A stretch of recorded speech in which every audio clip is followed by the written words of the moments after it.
Hi, YouTubers. Something important. Anyways, Mark throws right now. So, Mark throws a big ass cigar. So, off now, doctor for the last damn time. Anyway, talking about this right now, essentially, colon cancer screening. Very important, very damn important because it's March. So, March is Colorectal Cancer Awareness Month. Yes, colon cancer screening. If you can afford this, it's very worth your time.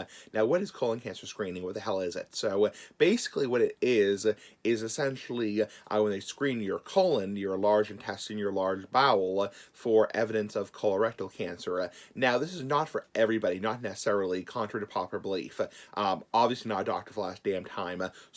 It's not just for people who are like, 2 years old, 5 years old. Obviously, in 99% of cases, they're not going to do it on somebody who's 5 years old. What it's mostly recommended for is, it used to be people 50 and older. Now it's people 45 and older. It's recommended to get about every 5 or 10 years a colonoscopy. So it's called a colonoscopy, a fucking colonoscopy.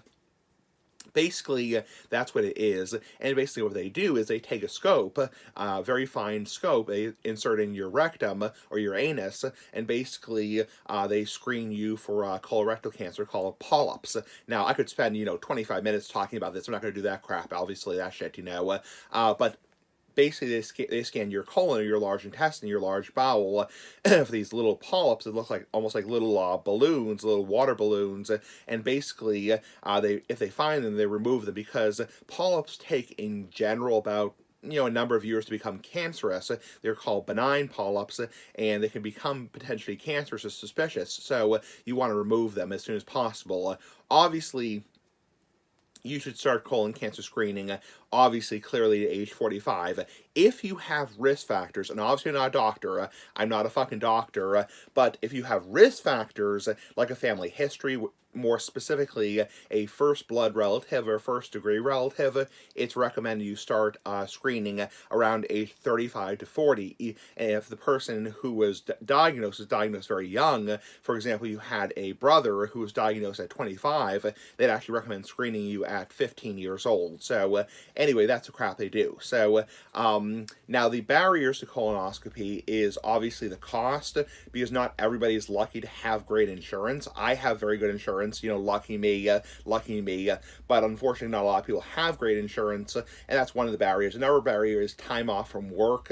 Another barrier is the prep, which obviously you have to do a prep before colon cancer screening. You have to drink this this liquid or this drink, and it basically makes you shit a lot, makes you take a dump a lot, and you take a bunch of dumps, or shits, and basically, or poops, nice big ass poops like the big ass cigar, and it cleans your colon, and basically it's a laxative. And you shit a lot, and then the next morning you go in for the colonoscopy, you don't eat or drink anything, they give you something to relax to, like Valium, or for example, they might give you Versed, or give you like Klonopin, some kind of like a benzodiazepine, or in some cases general anesthesia like propofol, but in most cases it'll be a sedative like a Valium or Versed, and basically they just you're very, very not aware for it, and a lot of people, it's very relaxing, and the next thing they know, they say, oh, when's the test going to start, and it's already over. That's the whole thing to it. It's very simple, but the bowel prep is annoying. It's a pain in the ass, no pun intended. Now, for people like me who have a colostomy bag, you can still get a colonoscopy, assuming you still have your colon, but it's a little bit different. If you have a colostomy, you still have to drink the crap.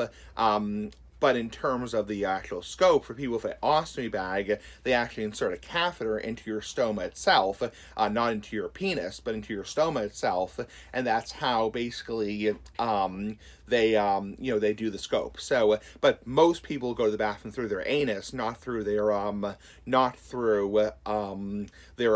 stoma. Most people don't have a stoma because a lot of times a stoma is a result of colon cancer that was at a more advanced stage. Anyway, that's about it. If you can afford it, if your insurance covers it, it's well worth your time every 10 years to have a colonoscopy. Very worth your time, because honestly, colon cancer when caught early or precancerous, very treatable. Colorectal cancer when caught very late, and when it's metastasized to your liver, lungs, other parts of your body, your bones, not very treatable. Anyway, very worth your time. Anyway, pretty fucking cool. Bye.